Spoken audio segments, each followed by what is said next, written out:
Dharamshala மைதானத்திலிருந்து IPL போட்டி நடைபெற்றுக் கொண்டிருந்த நிலையில் அங்கு நிறுத்தப்பட்டு ரசிகர்கள் வெளியேற்றப்பட்டு வருகிறார்கள். இது தொடர்பான விவரங்களை செய்தியாளர் சந்தானத்திடம் கேட்கலாம். சந்தானம், முழு விவரம்.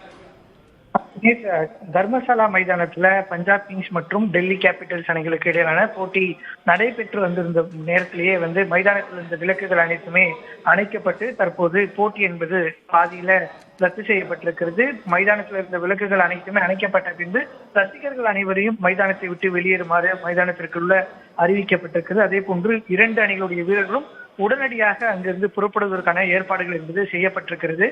இன்று காலை முதலே பார்த்தோம்னா பஞ்சாப்ல ஏற்கனவே நேற்று இரவே பாகிஸ்தான் மூலமாக அங்கு தாக்குதலுக்கு முயற்சி செய்தது காரணமாகவே பஞ்சாப்ல தர்மசாலா மைதானத்தில் இன்று போட்டி நடத்த வேண்டுமா என்ற கேள்விகள் எழுந்தது. குறிப்பாக இன்று மதியமே போட்டியை நடத்தி முடித்து விடலாமா என்ற கூட ஐபிஎல் தரப்புல பேச்சுவார்த்தை நடத்தப்பட்டது. இருப்பினும் கூட தொழில்நுட்ப காரணமாக இன்று மதியம் போட்டி நடத்தப்படாமல் இருந்தது. தற்போது இந்த போட்டி பல்வேறு சர்ச்சைகளுக்கு இடையே இந்த ஒரு ஸ்போர்ட்ஸ் சூழல்ல நடத்தப்பட வேண்டுமா என்று தொடங்கிய நிலையில் தற்போது இந்தியா மீது பாகிஸ்தான்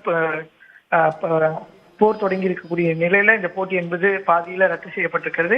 இரண்டு அணிகளுடைய வீரர்களும் உடனடியாக அங்கிருந்து புறப்படுவதற்கான ஏற்பாடுகள் தயார் நிலையில் இருக்கிறது. பேருந்து மூலம் மட்டுமே அவர்கள் பயணிக்க முடியும் என்பதால இரண்டு அணிக்கும் தயார் நிலையில் இருக்கிறாங்க.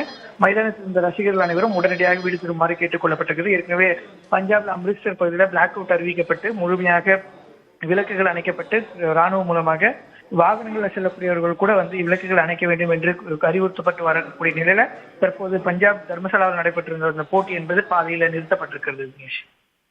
விவரங்களை வழங்கியமைக்காக நன்றி சந்தானம்.